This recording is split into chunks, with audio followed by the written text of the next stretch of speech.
In March of this year, the Physicians for Social Responsibility released a report on the casualty rates from the war on terror in the countries of Iraq, Afghanistan, and Pakistan since 2003.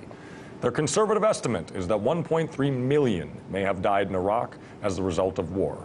But the figure could be as high as 2 million. Adding in the deaths in Afghanistan and Pakistan, that figure could reach as high as 4 million Muslims killed. A recent article by journalist Kit O'Connell appearing on mintpressnews.com about these staggering numbers of Muslim casualties posed the question, should we call this genocide? Earlier, we talked with the founder of Mint Press News, Mnar Muhawesh, about the physician's report and the question posed by O'Connell. We started off by asking her, why don't we hear about these numbers from the mainstream media? Well, this report actually came out in April of this year, and it was barely even mentioned by the corporate press or the mainstream media. In fact, only a couple of independent media outlets like Mint Press covered it. And the problem with these numbers is that there really is no way to really know the exact number of the death toll from the U.S. war, Western wars in the Middle East. Part of the problem is that government agencies who have been responsible and have been appointed to keep track of these numbers are either keeping these numbers classified, or the numbers that they're providing are just logically too low. And you mentioned the wars in Iraq and Afghanistan and the U.S. military action in Pakistan as well. But if we actually break down the numbers, we first originally thought that the war in Iraq, this recent one, resulted in about 1 million deaths, but that number could actually be as high as 2 million. In addition to this, the U.S.-led war on terror, the biggest misconception about that is that it actually started after 9/11. Both the war in Iraq and the war in Afghanistan are actually continuations and an extension of U.S. military action from the 1990s. And if we break down the numbers even further, in the 1990s, the U.S. war in Iraq under the first Gulf War resulted in over 200,000 Iraqi deaths.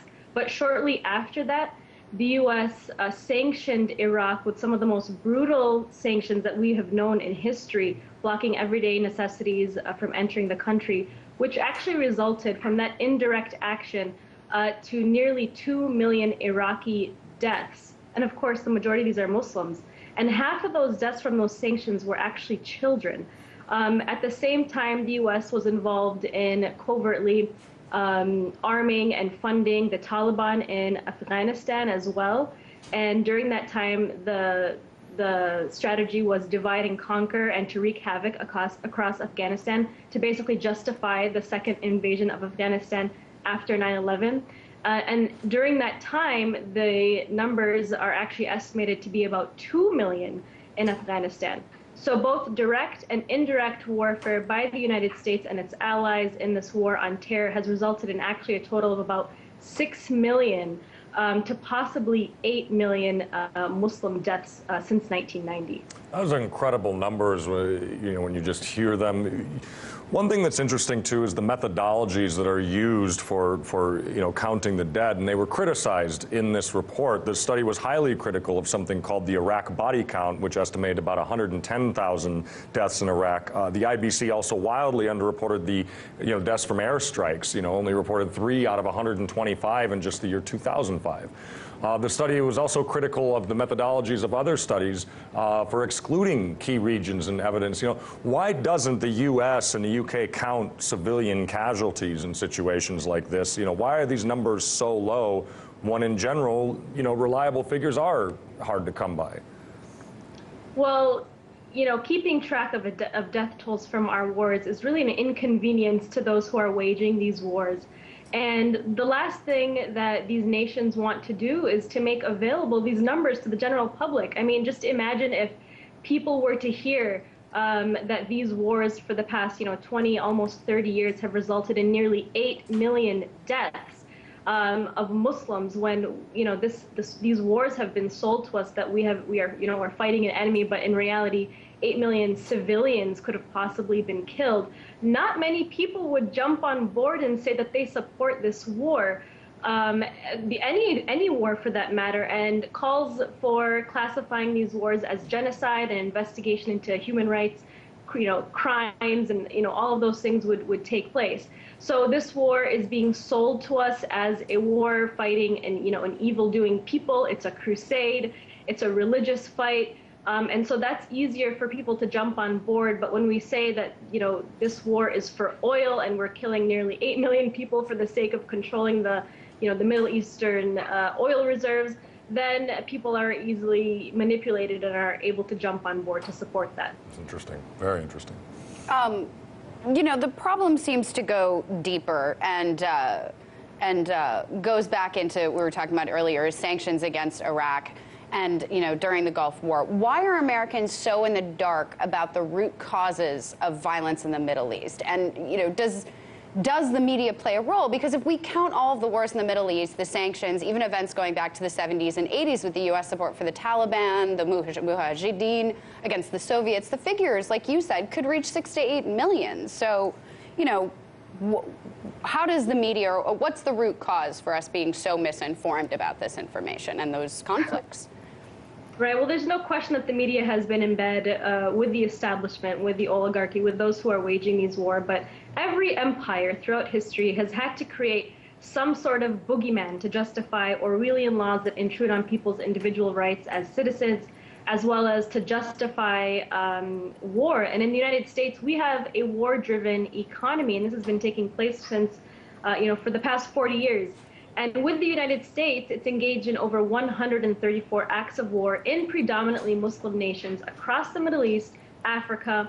Muslims and Islam have become the victim of the demonization by our politicians and media to justify this war. And don't get me wrong, if it was any other religious group like Hindus or Buddhists or Jewish people, the same kind of dehumanization would have occurred. So the word terrorism has been marketed and sold to the public as being a Muslim thing that we need to fight, when in reality, the majority of those killed by radical Islam and war itself, which is a form of terrorism, are Muslims. And so at the end of the day, we have to be honest, though, and even I will say this, is that these wars are really not about Islam or Muslims or terrorism per se. All of these wars are about profit to feed the military-industrial complex and to control resources. The only reason the word crusade was uttered by George W. Bush when he waged the war on terror, again, was to build his support, his conservative support from his Christian base who see Islam as a threat to their livelihood. Right. And it's so true. I was going to just mention that George Bush, it was, we are on a crusade. He used the Crusades, which is historically was Christians going to the Middle East and either trying to convert or conquer Muslim nations and crush, the religion of Islam. So it was a really strange and unsettling thing to hear our president say that, and I think that we've kind of got stuck in that, and that just made it easy for people to sort of explain away what was going on. It's interesting because when you talk about these numbers and the size of these numbers, the word, in articles I've read and things like that, they're starting, and you mentioned earlier, they're starting to use the word genocide, and referring to this loss of life as acts of genocide, which is a pretty powerful word to throw around. Mnar, do you believe that that's the correct term for what's going on? I mean, can we actually call this an issue of genocide? I think the simple answer is yes, that this is a genocide, but even to come to that conclusion, it is actually a trickier process than meets the eye because of the legal definitions of genocide. The crime of genocide is actually defined by international law, and that is that you have to prove that there's an actual intent to destroy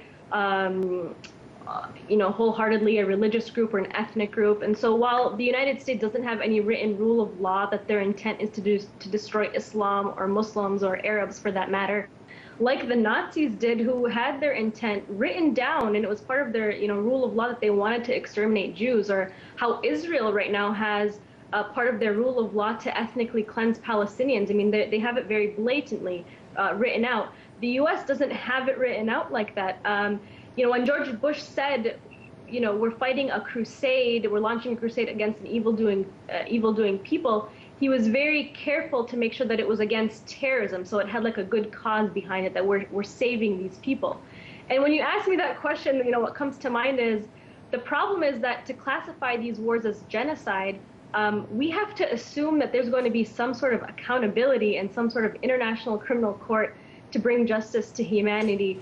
But unfortunately, the very institutions that should be doing this, like the media, like the International Criminal Court, that should be calling out these crimes for what they are held financially hostage by the same nations that commit these crimes. Wow. So terrifying. Thank you so much for coming on today and helping break this down for us a little bit. Mnar Muhawesh from Mint Press News, founder of Mint Press News. Check it out. Thank you so much for coming on today.